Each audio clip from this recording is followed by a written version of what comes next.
Hi everybody, I'm Sam. I'm from MathSys, and I'm going to be talking, I guess, on a similar theme with thermodynamics and equilibrium. So I hope these two talks are nicely related. When we talk about thermodynamics, normally we are going to steady state and equilibrium. And the way we can talk about it on a more broad scale is as a macro force or an effective force. And sometimes this is what's like observed. So in a bedroom, it goes from this tidy state into this sort of very disordered state. And this is this increase in entropy that we're talking about. What in some of the maths literature people have looked at is what happens if we're applying a force that's reversing this process. So it's known as a causal entropic force. And so if your initial conditions are x0, you observe all the different paths that this system could take under normal behavior. I think I've got a little. So here's some Brownian motion paths, but it could be any other system paths that you wanted. They can be discrete or they can be continuous. And so in this literature, they have a fixed length path. And with each path, there's an associated probability. I guess in continuous stuff, you have a probability density. And what you can do is apply a force to this. Apply a force to the system. So this is now not an isolated system. So we're not in second law of thermodynamics anymore. We're applying a force that is going towards towards positions that have a larger path entropy. So this is like the reverse process of the bedroom. This is pushing your bedroom towards the tidy state. And the reason that you would do this is because from the disordered state, you can't go anywhere further, right? You're not likely to go into a variety of different possible situations. From the tidy state of your bedroom, you can go to lots of different possible scenarios. Everything can be anywhere. But from that disordered state, it doesn't really change under normal behavior. So a causal entropic force would suggest that you tidy your room and you maintain that state, because from that state, you can then experience all of these other ones. And so here we have a Shannon entropy of these paths that you can take. And so setups where you have lots of paths available, lots of different ways that the system can evolve, has a large entropy. And so the system under this force gets pushed towards that case. And so that's going sort of the reverse of the entropy of the normal second law. So here we have two toy examples. The first is a particle that's just diffusing in a box. And so under natural diffusion, it'll stay and eventually reach the center. Whereas under a causal entropic force, it gets pushed towards the center of the box because from the center, it has a lot of causal paths that it can reach from that position. By maintaining its position in the center, it isn't obstructed by the edge, and so it has access to more. It has access to more positions, basically. And then in the second example, it's a fixed wire that you can pull, and then this is a pendulum attached. And so, all right, yes, okay. By applying this force, you can pull the rope or the wire, and you can cause this pendulum to reach the upward position, and it maintains this position because from here, the system can then access lots of different possible pendulum angles, right? So this is sort of like the state that we find as most enjoyable as humans. There's evidence of apes enjoying this sort of system, and they find ways to balance it and maintain it. This is sort of in some of the psychological literature, it's known as play. Yeah, you're just messing around with something, and you're finding your different experiences from it. So this is causal entropic forces, and this is normally when you have a system with some dynamics. So maybe some diffusion reaction. You can think of this as being on the edge of at the peak of a hill. And so what you would want to do is, if you had a ball that was moving, you'd want to keep it on the top of the hill so that it can roll down to anywhere. Once it's at the bottom, it can't move anywhere from there. And so this is giving the system the ability to respond. Because it has access to lots of different paths, if certain paths were required, you would be able to go into them. But that doesn't necessarily mean that you actually access them. A causal force would actually just keep you at the top of the hill and never get you to move from there. And it's quite agnostic to what a better setup is. Like there's no such thing as like a better path or a worse path. It's just a possible path that could be experienced. And so I used to look down on wealth accumulation as a child, getting rich for the sake of getting rich. But as I've got older, I'm sort of going, actually, just accumulating money for the sake of it allows you to have more experiences. Even if you don't have those experiences, if at some point I needed to buy a helicopter, if I'm a millionaire, I have access to buying a helicopter for whatever reason. So this brings us on to future state maximization, which is more where my work is. And this is, instead of having a system that's got some underlying dynamics that are existing and you're reaching equilibrium, this is more framing it in terms of decisions. And so you should make decisions in the present that give you access to more different states across your future. This is keeping your options open as a heuristic in the math sense. And so there's two things that affect the quality of your decision. First one is the accuracy of your model of the world. So if you knew that Tesla stock was going up 100% tomorrow, you'd probably buy as much as you possibly can. But that's only a good decision if you know that that's going to come true. And so our decision-making ability is dependent on how accurate we have, and then also how far we can perceive into the future. So there's some studies of people that have got drug-related problems, addictions, and they've been asked the question, what are your plans for the future? And people that were highly addicted had answers in terms of days or hours compared to regular non-addicted people that had weeks and months. So it's not apparent to me which way around it is, whether having a short time horizon as a genetic thing means that you're more likely to go into drugs or vice versa. But it's quite interesting that that time horizon is very apparent in people's decision making. Yeah, if you've only got today, you might go out and live like there's no tomorrow.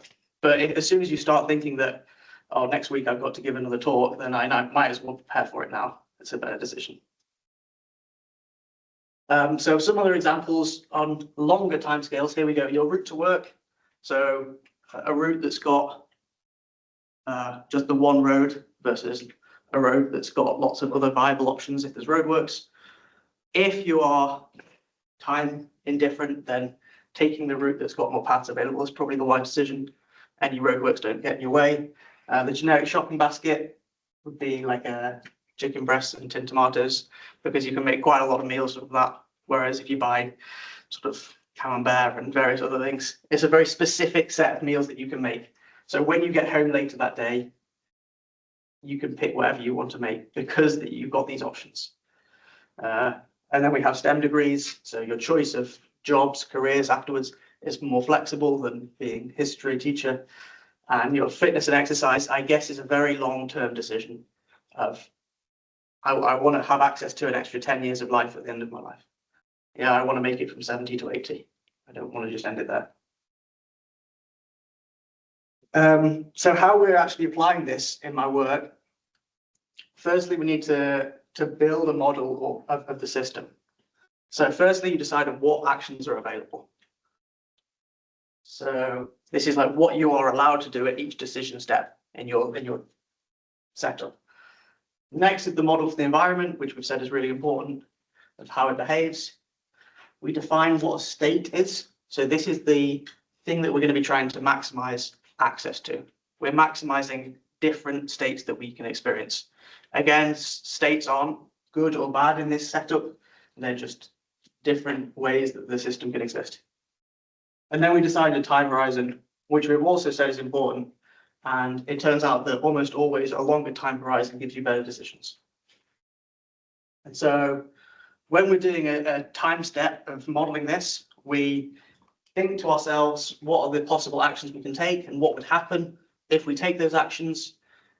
We collect them, we bundle those paths by the root action. So that's what decision I've just done now. And then I've got a little visualization for the rescue steps. So for each of these paths, we record the state at each decision node, and we can normalize these into probabilities. So this is giving me sort of a frequency of how often these states are occurring across the tree. Yeah, so as you build these, you're going to get a probability distribution, which you can then again calculate a Shannon entropy from. And so FSM would argue that you should take the action that gives you the largest entropy, which I guess in terms of the free energy would be minimizing your energy.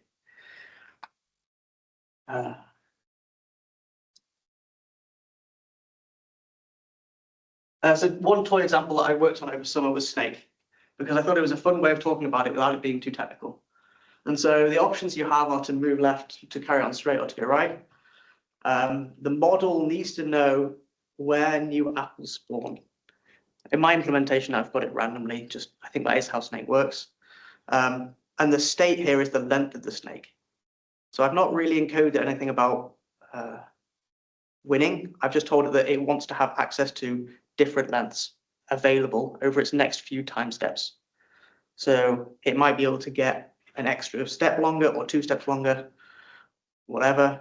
And I've coded it so that if it hits itself in its tree search, that tree search is terminated. It doesn't start looking through itself. And so we get some emergent behavior, which is really nice because we should have some intelligent decision making, or that's what I'm hoping to argue right now, that we get intelligent decision making. So this is my little snake playing snake, I guess.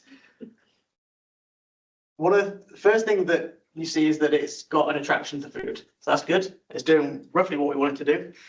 And that's because when it gets attracted to the food, hold your horses. When it gets attracted to the food, by being near the food, it's got access to those different nets. Yeah, because it can go and pick up the food whenever it wants. You've noticed that it's carried on going round again and again. It's got stuck a little bit, but it's found its way out. That is because occasionally it needs to predict where the apple's going to spawn. It says, I've eaten it, and now it needs to go, oh, I think it's going to appear here. So depending on where it thinks that apple's going to spawn affects how it's actually making decisions. So sometimes it gets stuck.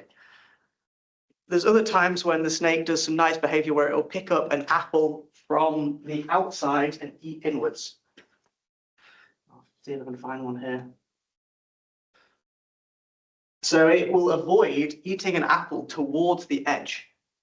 And that's because when it does so, if it's going towards the edge, it's got a lot more reduced paths available. And so it deems it as a worse decision than going around the back and then entering the rest of the space. And then a final behavior that it shows is that it follows its own tail. There's a really nice little thing that I've not played much snake as a kid or anything, but I never thought about following my own tail because you know that it's always going to be moving out of the way for you. Yeah, so you've got some, I mean, I don't know how intelligent you think the snake is, but it's got some decisions that, like, I'm happy that this is showing. This is with a depth of 12. So it's doing a depth of 12 tree search. If I look to a shorter time horizon, the model for the world becomes more important. Where it thinks that extra apple is going to spawn once it eats it is more important. It has to be close for it to decide to eat it. And at some point, it's going to make a decision that it can't see past. So it can only see 6 steps into the future. So at some point, if it enters a space that's too big, too small for it, it'll have to do something about it. And as you'll see, sadly, he doesn't always win. In the previous example, he made it to the end. I didn't bother showing you. But in this case, he gets to a step where he cannot see past. He's getting to a point where he can't see what to do, and he decides to enter this empty space because there's more paths available. Instead of following his own tail around and eating, he decides to enter the space. But as soon as he does so, he then realizes that the space is too small and decides to end it all. He gives up. Yeah. So that was a little toy example, but this is actually what my research is about. It's about collective motion, where things are moving together. So each of these little particles is at equilibrium, because at each time step it's minimizing its energy, its free energy. Despite that, the whole flock is pretty dynamic. I've marked some ages in red so you can see you can track some.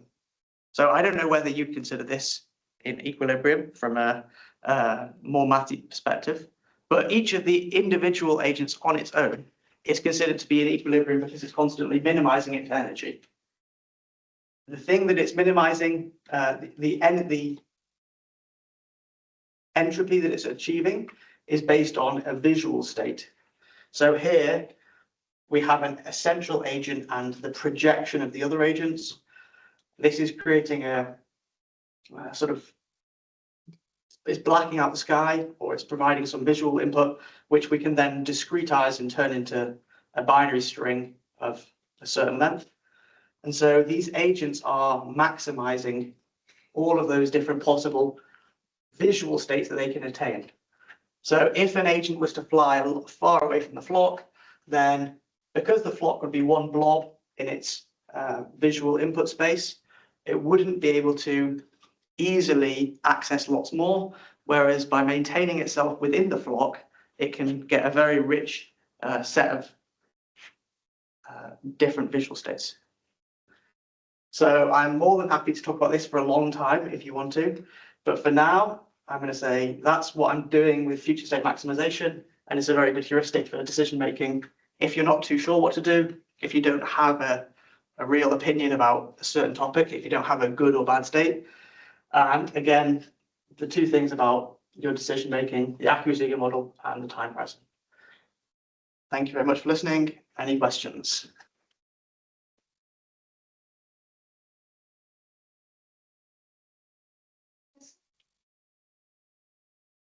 Do real birds move around the flock that much? This much? Yeah. No, they don't.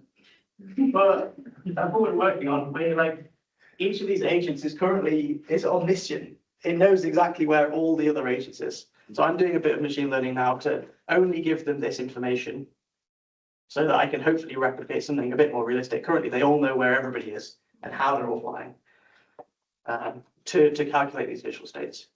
But I'm doing some machine learning so that I can just take these visual states and try and learn the behavior without it. I guess you could alter sort of the turning rate, stuff like that, if you wanted more realistic things.